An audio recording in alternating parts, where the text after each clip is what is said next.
हेलवेट तो हम लोग कर रहे थे complete polity for government exam और आज का लेक्चर जो होने वाला है ये हमारा लास्ट चैप्टर है किसका making of the Indian constitution का। तो भैया आखिरी चैप्टर होने वाला है और इसके बाद हम लोग स्टार्ट कर देंगे अपने शेड्यूल्स वगैरह। तो भैया स्टार्ट करते हैं अपना लेक्चर बिना किसी देरी के। सबसे पहले हम लोग बात करेंगे मेकिंग ऑफ इंडियन कॉन्स्टिट्यूशन के बारे में। हमने अपने पिछले लेक्चर्स में समझ लिया था।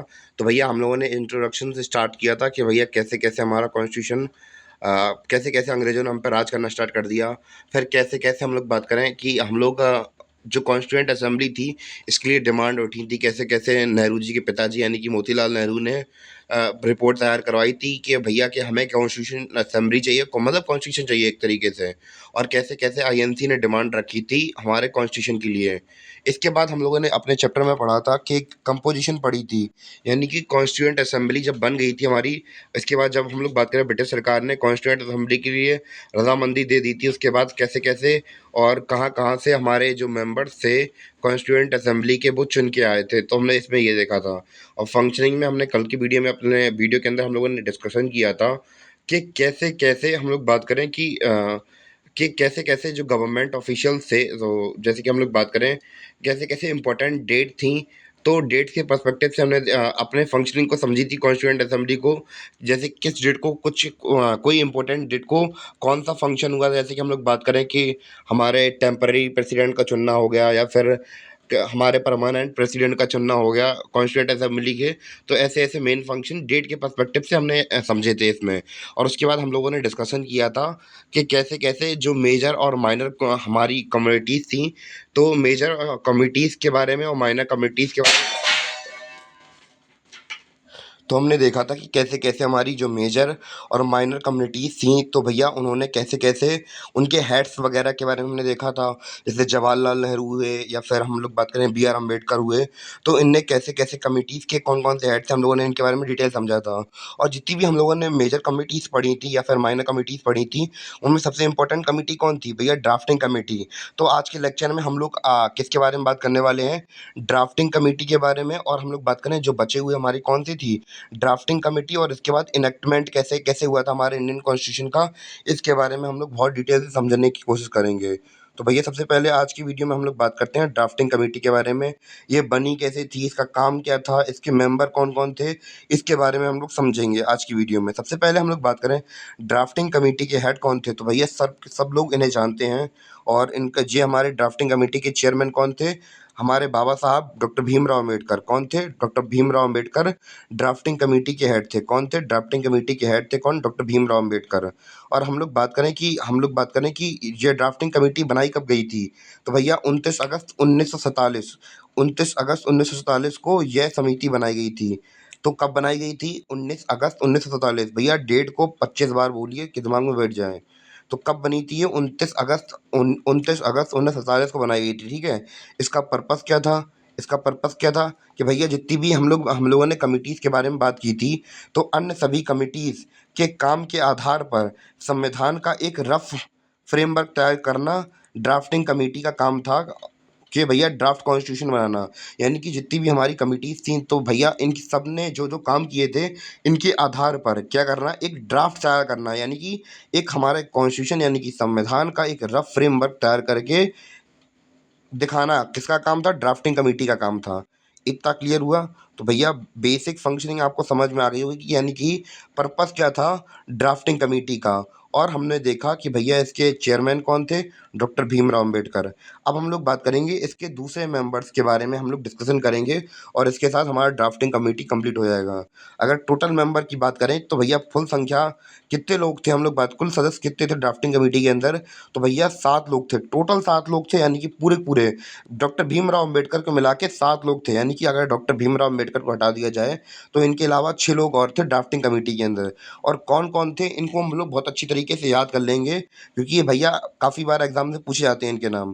तो भैया 7 सदस्य थे। कितने सदस्य थे 7 सदस्य थे ड्राफ्टिंग। कौन कौन थे हम लोग इनके बारे में बात कर लेते हैं। पहले तो थे हमारे खुद चेयरमैन थे। ठीक है डॉक्टर भीमराव अम्बेडकर इनके बारे में तो हमने बात कर ही ली थी। दूसरे अदर 6 मेंबर्स कौन थे इनके बारे में बात करते हैं। तो सबसे पहले थे हमारे एन गोपाला स्वामी अय्यनर अय्यनर। दूसरे थे अलादी कृष्ण स्वामी अय्यर अय्यर, अलादी कृष्ण स्वामी अय्यर, अलादी कृष्ण स्वामी अय्यर। तीसरे थे के एम मुंशी, तीसरे थे के एम मुंशी, तीसरे थे के एम मुंशी। चौथे थे सैयद मोहम्मद सदुल्ला, सैयद मोहम्मद सदुल्ला। क्लियर। पांचवें थे एन माधव राव। कौन थे? एन माधव राव। और छठवें कौन थे? TT Krishnachari, TT Krishnachari, Krishnachari, TT Krishnamachari, TT Krishnamachari. Clear है? कौन कौन से अलग 6 मेंबर थे दूसरे हमारे? एन गोपाला स्वामी अय्यनर, दूसरे कौन से? अलादी कृष्ण स्वामी अय्यर। और तीसरे कौन थे? के एम मुंशी। चौथे कौन से? सैयद मोहम्मद सदुल्ला। पांचवें थे एन माधव राव। और छठवें थे टीटी कृष्णामाचारी। क्लियर हुआ? तो ये भैया 6 मेंबर थे। और 6 मेंबर में से पांचवें और छठवें मेंबर की भैया एक अलग कहानी है, इसको और हम लोग पहले डिटेल से कवर कर लेते हैं, फिर आगे बढ़ते हैं अपने चैप्टर के। तो भैया अगर हम लोग बात करें एन माधव राव की, तो भैया एन माधव राव और टीटी कृष्णाचारी, तो भैया ये हमारे ओरिजिनल मेंबर थे ही नहीं एक्चुअली। तो एक्चुअल मेंबर कौन था, हम लोग इनके बारे में बात करते हैं। तो अगर हम लोग बात करें कि जब हमारी ड्राफ्टिंग कमेटी कब बनी थी, 29 अगस्त 1947 को ड्राफ्टिंग कमेटी बनी थी। उस समय पर कौन नहीं था? एन माधव राव और टीटी कृष्णाचारी थे ही नहीं, यानी कि ये ओरिजिनल मेंबर थे ही नहीं। ओरिजिनल मेंबर कौन थे? बीएल मित्तर, बीएल मित्तर। इनको भैया बीमारी की वजह से अब ये इतने एविल नहीं थे कि भैया ये कमेटी के अंदर शामिल रह सकें, इसलिए इन्हें क्या कर दिया था? रिजाइन कर दिया था। और हम लोग बात करेंगे अब, तो डीपी खतान थे जिनकी मौत हो गई थी। तो भैया टीटी को रिप्लेस किया था डीपी ने, और माधव को रिप्लेस किया था बीएल मित्तर ने। सॉरी, बीएल मित्तर को रिप्लेस किया था माधव ने किया था। और हम लोग बात करें डीपी को रिप्लेस किसने किया था? टीटी ने रिप्लेस किया था।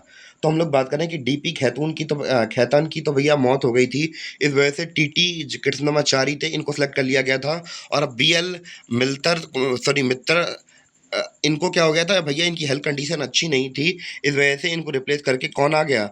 एन माधव राव आ गए। और टीटी कृष्णाचारी के बारे में तो हमने अभी डिस्कशन कर ही लिया। तो टोटल मेंबर हमारे इतने ही थे।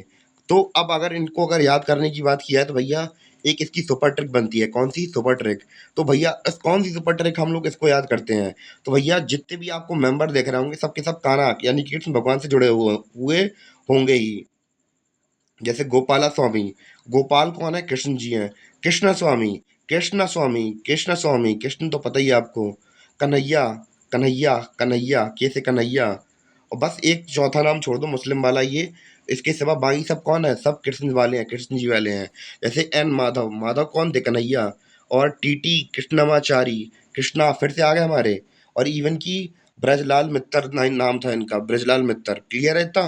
तो भैया कृष्ण जी से याद कर लीजिए, आपके सभी के सभी डाउट क्लियर हो जाएंगे अपने आप। तो भैया इनको नाम दो तरीके से बता दिया भैया, बार बार नाम बोलते रहो, या फिर इनसे रिलेटेड कुछ खास चीज देख लो, जैसे कि सबके नाम में कृष्णा आता है या कृष्ण भगवान से रिलेटेड है, तो भैया ऐसे करके याद कर लीजिए, जैसे आपको याद करना वैसे याद कर लीजिए। क्लियर है आपको इतना? तो भैया इनके नाम को याद करने की फिर से ट्रिक बता दे रहा, कहाँ कहाँ कृष्ण जी दिखते हैं हमें, हम लोग उसके बारे में बात कर लेते हैं। एन गोपाला स्वामी, गोपाला, गोपाल, गोपाल कौन है? कृष्ण जी हैं। अलादी कृष्ण स्वामी, अलादी कृष्ण स्वामी, कृष्ण जी। कन्हैया लाल, मानिक लाल मुंशी, तो भैया कन्हैया लाल, कन्हैया लाल, कन्हैया लाल। भैया चौथा नाम छोड़ दो, एन माधव, माधव, माधव, माधव। ब्रजलाल मित्तर, तो ब्रजलाल, ब्रज का राज, ब्रजराज, ब्रजराज लाल मित्तर। तो ब्रज के राजा कौन? कृष्ण जी।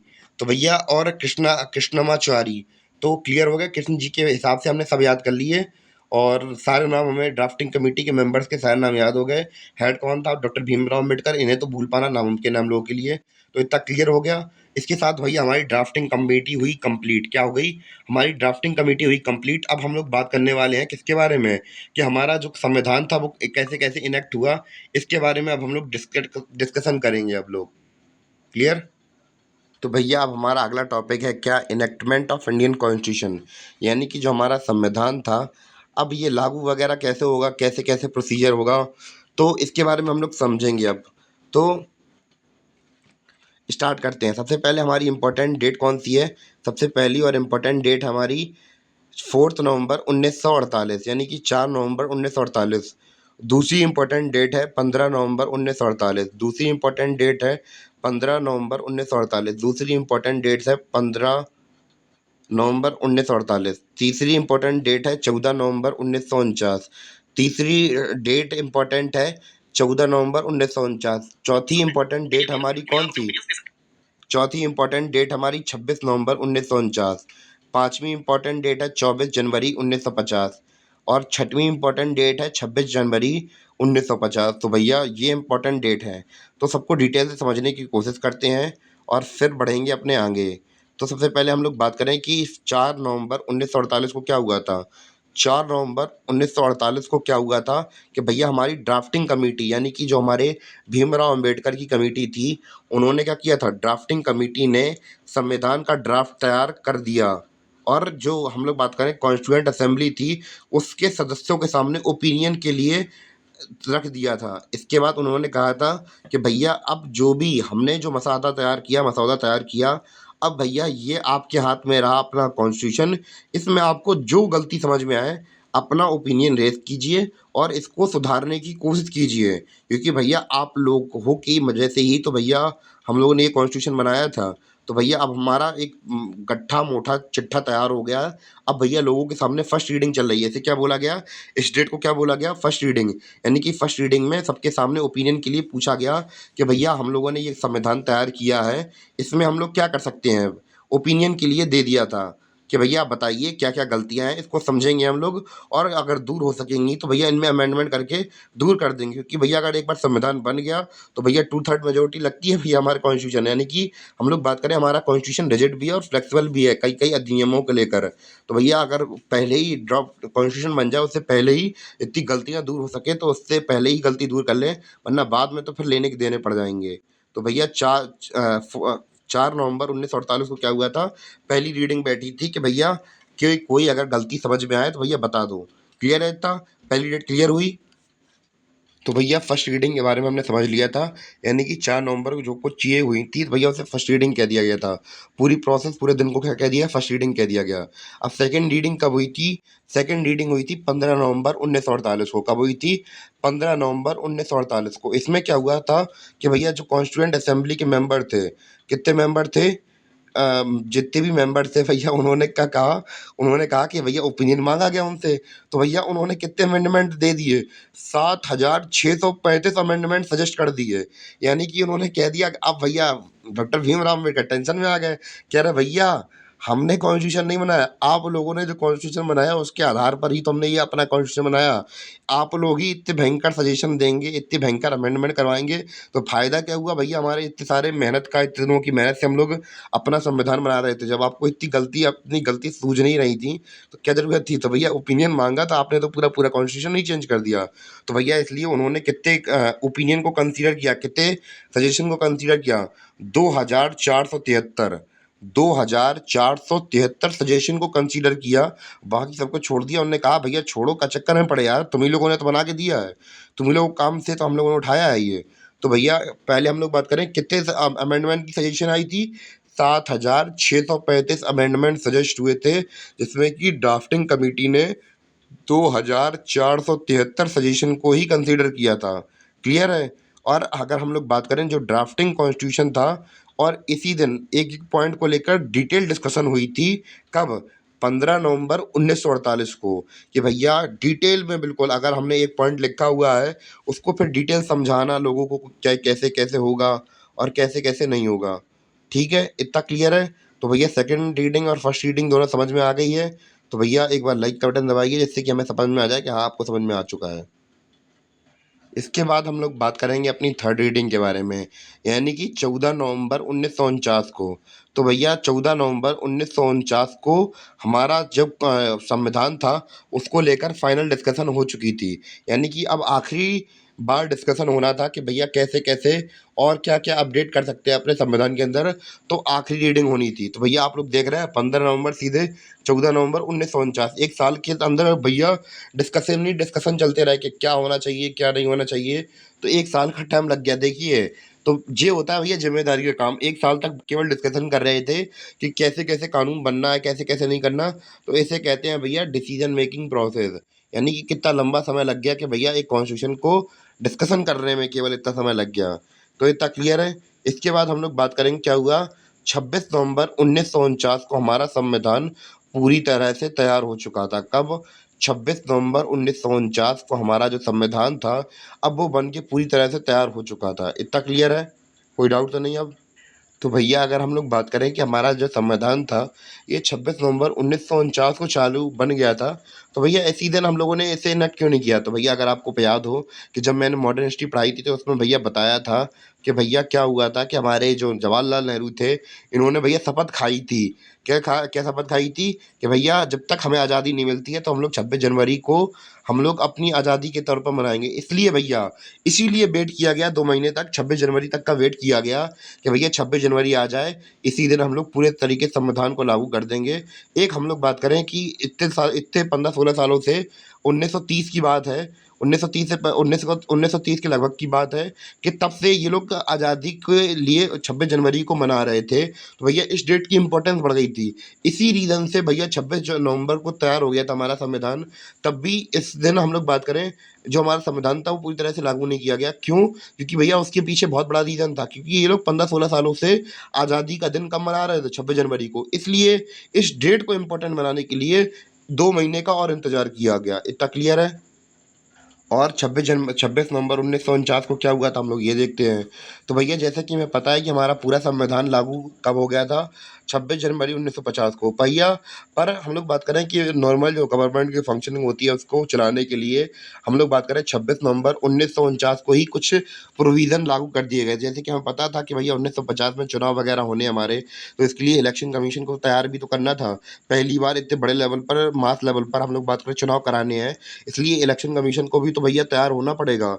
इसलिए इलेक्शन के प्रोविज़न को भैया पहले से ही चालू कर दिया गया था। कब? 26 नवंबर 1949 को। और भैया संसदीय यानी कि पार्लियामेंट्री रिलेटेड प्रोविज़न को भी स्टार्ट कर दिया गया था। और उसके बाद हम लोग बात करें कि उस समय पे हमें पता है कि भैया बँटवारा वगैरह हो चुका था। तो भैया जब लोगों का आना-जाना लगा हुआ था कि भई हमें इंडिया जाना है, हमें पाकिस्तान जाना है, तो भैया इसी की होड़ लगी थी। तो इसलिए नागरिकता यानी सिटीज़नशिप कौन होगा कंट्री का, उसको लेकर भी प्रोविज़न स्टार्ट कर दिए गए थे कि भैया उस समय पर हल्ला-गुल्ला बहुत ज़्यादा हो रहा था कि हमें इस कंट्री में जाना, हमें उस कंट्री में जाना, तो इससे रिलेटेड प्रोविज़न भी स्टार्ट हो गए थे। क्लियर है इतना? तो भैया इसके बाद हम लोग बात करेंगे अपनी अगली डेट के बारे में, जो कि हमारी 24 जनवरी 1950। तो भैया ये एक हमारी क्या था, ये 24 जनवरी 1950 को हमारा लास्ट सेशन होना था कॉन्स्टिट्यूएंट असेंबली का। और हम लोग बात करें कि हम लोग कॉन्स्टिट्यूएंट असेंबली के सेशन कब से स्टार्ट कर दिए थे? 9 दिसंबर, यानी कि 9 दिसंबर 1946 को हमारा फर्स्ट सेशन हुआ था किसका? कॉन्स्टिट्यूएंट असेंबली का। और लास्ट सेशन कब था? 24 जनवरी 1950 को लास्ट सेशन लगा था कॉन्स्टिट्यूएंट असेंबली का। और हम लोग बात करें कितने सेशंस हुए थे? 11 सेशंस हुए थे। कितने सेशंस हुए थे? 11 सेशन हुए थे। और 24 जनवरी 1950 को क्या-क्या हम लोगों ने किया था, वो समझते हैं। तो 24 जनवरी 1950 को हम लोगों ने देखा था कि भैया हमारा नेशनल सॉन्ग, जो कि वंदे मातरम था, वो हमने अपने देश के लिए अडॉप्ट कर लिया था। दूसरा देखा था हमने नेशनल एंथम अपने कंट्री के लिए, जो कि जन गण मन था, भारत भाग्य विधाता वही वाला। ध्यान है आपको? राजेंद्र प्रसाद डॉक्टर उनके बारे में, रवीन्द्रनाथ टैगोर के बारे में बताया जब मैंने आपको पिछले लेक्चर के अंदर। और भैया और क्या-क्या हुआ था 24 जनवरी 1950 को? तो भैया डॉक्टर राजेंद्र प्रसाद को पहला राष्ट्रपति चुना गया था सबकी कंसेंट से, यानी कि सब लोगों ने सहमति दी थी भैया हाँ, इन्हें बना दिया जाए। तो भैया सबकी कंसेंट से जो हमारे डॉक्टर राजेंद्र प्रसाद थे, इन्हें क्या बना दिया गया था? इन्हें भारत का पहला राष्ट्रपति बना दिया गया था। क्या बना दिया गया था? भारत का पहला राष्ट्रपति। इतना क्लियर है?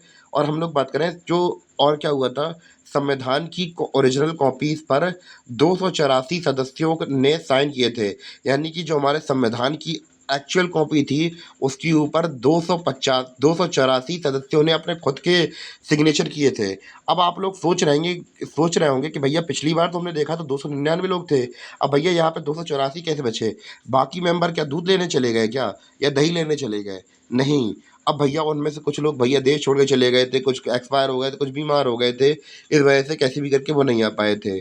और इसके बाद जब उन्होंने साइन कर दिया, तो भैया 26 जनवरी, कब? 26 जनवरी 1950 को हमारे संविधान पूरे देश में लागू हो गया था। क्या हुआ था? 26 जनवरी 1950 को हमारा संविधान हमारे पूरे देश में लागू हो गया था। इतना क्लियर है? इसी की वजह से हम लोग रिपब्लिक डे मनाते हैं और लड्डू बँटते हैं हमारे स्कूल में, और हम लोग जाके निपटा देते हैं धीमे से। बचपन में जितने भी लड्डू 3-4 बार निपटाए हैं, तो भैया अपना नाम कमेंट में लिख देना, इससे कि मैं पहचान जाऊँ हाँ, तुम लड्डू चोर हो। क्लियर है इतना? मज़ाक कर रहा हूँ वैसे ही। तो आगे समझ में कि हम लोगों ने कैसे-कैसे देखा, कौन-कौन सी डेट थी, हम लोग इनको दोबारा थोड़ा-सा रिवाइज़ कर लेते हैं, जिससे कि हमारी मेमोरी थोड़ी ताज़ी हो जाए। तो भैया इनैक्टमेंट को हम लोगों ने कुछ इम्पोर्टेंट डेट से समझा था, जैसे कि 4 नवंबर को फर्स्ट रीडिंग हुई थी और ड्राफ्टिंग कमिटी ने भैया हमारा पूरा संविधान तैयार करके रख दिया, अपनी कॉन्स्टिट्यूएंट असेंबली के सामने कि भैया अपने-अपने ओपिनियन दीजिए और जो भी अपडेट हो सके हमसे, तो भैया जो हम लोगों ने ड्राफ्ट कॉन्स्टिट्यूशन बनाया है, तो भैया इसमें जो अपडेट हो सके वो अपडेट कर दीजिए। और इसके बाद हमने 15 नवंबर 1948 को देखा था कि भैया कॉन्स्टिट्यूएंट असेंबली को मौका तो मिल गया कि भैया गलती निकालने का मौका मिल गया है। तो भैया लोगों का काम होता है गलती जताना, तो भैया वैसे ही लोगों ने इनेक्ट किया और 7635 अमेंडमेंट सजेस्ट कर दिए कॉन्स्टिट्यूशन के लिए। अब भैया भीमराव अम्बेडकर साहब कह रहे हैं कि भैया ये कॉन्स्टिट्यूशन भैया आप ही के बिहाफ पे बना है, आप ही लोगों की गलतियाँ अब गलतियाँ बता रहे हो हमें। पहले ही अपने हिसाब से सुधार के तक दे देते अच्छा था, हमें काहे के लिए दिमाग लगाना पड़ता था। तो भैया इन्होंने 7635 अमेंडमेंट सजेस्ट कर दिए किसने? कॉन्स्टिट्यूएंट असेंबली में। और पर उनमें से सभी को नहीं तवज्जो दी गई तो केवल 2473 सजेशन के ऊपर तवज्जो दी गई। और हम लोग बात करें इसी दिन क्या हुआ था कि जो ये ड्राफ्ट कॉन्स्टिट्यूशन था, उसको एक-एक पॉइंट को लेकर डिस्कशन किया गया था इसी दिन। किस दिन? 15 नवंबर 1948 को, क्लियर था? फिर इसके बाद थर्ड रीडिंग हुई। तो भैया थर्ड रीडिंग हमारी फाइनल डिस्कशन था कि भैया बताइए अगर कुछ हो सकता है हमारे कॉन्स्टिट्यूशन के अंदर, तो भैया आप लोग बता दीजिए, तो उसी हिसाब से हम इसे अपडेट कर देते हैं। तो 14 नवंबर 1949 को थर्ड रीडिंग हुई और इसमें भैया फाइनल डिस्कशन हुआ। फिर इसके बाद हम लोग बात करें 26 नवंबर 1949 को क्या हुआ था? 26 नवंबर 1949 को हमने देखा था कि भैया हमारा संविधान जो था, हम लोग इतने दिनों से इसके ऊपर काम कर रहे थे, अब भैया वो बन के पूरी तरह से तैयार हो चुका था। अब भैया हम लोगों का जब संविधान बन के पूरे तरीके से तैयार हो गया था, तो भैया संविधान इस दिन लागू नहीं करवाया गया। क्यों नहीं लागू करवाया गया? क्योंकि भैया हम लोगों ने मॉडर्न हिस्ट्री के अंदर पढ़ा है कि भैया हमारे जो जवाहरलाल नेहरू थे, इन्होंने 1930 में, अगर आपको ध्यान होगा, 1930 के आस-पास इन्होंने कसम खाई थी कि भैया जब तक हमारा देश आज़ाद नहीं होता है, तो भैया हम लोग एक सिम्बॉलिकली 26 जनवरी को हम लोग क्या मनाएँगे? आज़ादी का दिन मनाएँगे। इस वजह से जो हम लोग बात करें, हमारा कॉन्स्टिट्यूशन लागू तो बन तो तभी गया था, पर लागू कब हुआ? इस डेट को इम्पोर्टेंट बनाने के लिए, यानी कि 26 जनवरी को इम्पोर्टेंट बनाने के लिए जवाहरलाल नेहरू की वजह से हम लोग बात करें संविधान पूरे देश में लागू नहीं किया गया था। पर इसके कुछ-कुछ प्रोविज़न चालू कर दिए गए थे। अब भैया कोई भी गवर्नमेंट हो, थोड़े बहुत फंक्शनिंग तो चाहिए पड़ती है। इस वजह से कुछ फंक्शनिंग उसी दिन चालू हो गई थी। कब? 26 नवंबर 1949 को। कौन-कौन से प्रोविज़न चालू हो गए थे? तो भैया इलेक्शन को लेकर, तो भैया इतने बड़े मास लेवल पर जब आपको चुनाव कराने हैं, तो भैया इलेक्शन कमीशन को पहले तैयार करना पड़ेगा कि नहीं करना पड़ेगा? इस वजह से इलेक्शन को लेकर प्रोविज़न काफ़ी पहले ही चालू हो गए थे। कब? 26 नवंबर 1949 को। और भैया पार्लियामेंट्री प्रोविज़न्स भी थोड़े बहुत चालू हो गए थे। इसके बाद हम लोग बात करें कि सिटीज़नशिप क्या होता है, यानी कि नागरिकता। अब जैसे कि हमने देखा था कि 1947 में हमारे देश और पाकिस्तान के बीच में बँटवारा हो गया था। जब बँटवारा हुआ तो भैया लोगों के मन में कभी लग रहा कि हम वहाँ पे जाएँ, पाकिस्तान में जाएँ, कभी ये लग रहा कि इंडिया में आएँ। तो भैया जब उन्हें इतना-इतना लग रहा था, तो भैया बार-बार को इनके लेकर भी प्रोविज़न तो चालू करने ही पड़ेंगे ना। तो भैया 26 नवंबर 1949 को सिटीज़नशिप को लेकर, पार्लियामेंट को लेकर और इलेक्शन को लेकर हमारे जो प्रोविज़न थे वो चालू कर दिए गए थे। इसके बाद हमने देखा था कि 24 जनवरी 1950 को क्या हुआ था कि ये हमारा लास्ट सेशन था कॉन्स्टिट्यूएंट असेंबली का और 11वां सेशन था, 11 सेशन चले थे। और ये पहला सेशन कब था? 9 दिसंबर 1946 को पहला सेशन हुआ था, जिसमें कि हमारे सी राजगोपालाचारी जी को प्रेसिडेंट बना दिया गया था, वो भी टेम्परेरी प्रेसिडेंट बना दिया गया था। और क्या हुआ था 24 जनवरी को, हम लोग बात करें 1950 में, कि पहली बार हम लोग बात करें हम लोगों का नेशनल सॉन्ग अडॉप्ट कर लिया गया था, जो कि था वंदे मातरम, वंदे, तो सुना होगा आपने। इसके बाद नेशनल एंथम, यानी कि जो हमारा नेशनल एंथम था, जन गण मन, इसको भी अडॉप्ट कर लिया गया था। और जो हमारे डॉक्टर राजेंद्र प्रसाद थे, कौन? डॉक्टर राजेंद्र प्रसाद थे, तो भैया भारत के पहले राष्ट्रपति चुने गए थे। कब चुने गए थे? 24 जनवरी 1950 को डॉक्टर राजेंद्र प्रसाद हमारे देश के पहले राष्ट्रपति चुने गए थे। इतना क्लियर? इसके बाद हमारे सबसे लास्ट में आती है डेट कौन सी? 26 जनवरी 1950। तो भैया लड्डू लेने का दिन है। तो संविधान जो संविधान था हमारा, पूरे देश में लागू हो चुका था इस दिन। और भैया सभी लोग खुशी मना रहे थे। इसी वजह से हम लोग हर साल 26 जनवरी के दिन अपने-अपने स्कूल में अलग-अलग प्रकार के प्रोग्राम्स करते हैं और लड्डू के मज़े लेने जाते हैं। तो उम्मीद है कि आपको चैप्टर अच्छी तरीके से समझ में आया हो। कैसे-कैसे हमने इनैक्टमेंट देखा, कैसे-कैसे हमारे जो संविधान था उसका इनैक्टमेंट हुआ और हमने क्या-क्या देखा था। ड्राफ्टिंग कमेटी के बारे में देखा था, इसके मेंबर्स कौन-कौन थे और इसकी शॉर्ट ट्रिक्स देख ली थी हमने। और इससे पहले हमने क्या देखा था कि भैया जो हमारा ड्राफ्टिंग कमेटी थी वो इतनी ज़्यादा इम्पोर्टेंट थी, तो उसके बारे में हमने इम्पोर्टेंट चीज़ें देखी थी कि क्यों बनाई गई थी कमेटी। जैसे कि अगर बात करें तो इस कमेटी कब बनाया गया था, 29 अगस्त 1947 को बनाया गया था। और इसका पर्पस क्या था, अन्य सभी कमिटीज़ के काम के आधार पर संविधान का एक रफ फ्रेमवर्क तैयार करना था। ड्राफ्टिंग कमीशन का काम क्या था, ड्राफ्ट बनाना काम था। हमारा जो इतना मसौदा तैयार हुआ इसकी बेसिस पे एक ड्राफ्ट बनाना काम था किसका, constituent assembly sorry drafting committee का। इतना क्लियर है। और इसी के साथ जो हमारा चैप्टर था वो होता है ख़त्म। और उम्मीद है कि आपको चैप्टर बहुत अच्छी तरीके से समझ में आया हो। अगर कहीं भी डाउट लगे, कुछ भी पूछना हो, तो भैया आप लोग कमेंट करके बता सकते हैं कि हाँ सर यहाँ पे मुझे प्रॉब्लम हो रही है। और हम लोग बात करें कि हमारा जो हिस्ट्री का कोर्स था, चाहे वो एंशिएंट हिस्ट्री हो, चाहे वो मेडिवल हिस्ट्री हो, चाहे वो मॉडर्न हिस्ट्री हो, चाहे वो इंडियन ज्योग्राफी हो, चाहे वो वर्ल्ड ज्योग्राफी हो, तो भैया सभी के कोर्सेज आप मेरे चैनल की प्लेलिस्ट में डले हैं। तो जाइए प्यार से और देख लीजिए सभी के सभी कोर्सेज प्लेलिस्ट में लेक्चर वाइज डले हुए हैं। लेक्चर 1, लेक्चर 2, लेक्चर 3 ऐसे करके सारे लेक्चर्स डले हुए हैं। तो भैया बिना किसी देरी के जाइए और अपनी तैयारी को बहुत अच्छी तरीके से पूरा कीजिए। मिलते हैं अपने अगली वीडियो में, तब तक के लिए धन्यवाद, बाय।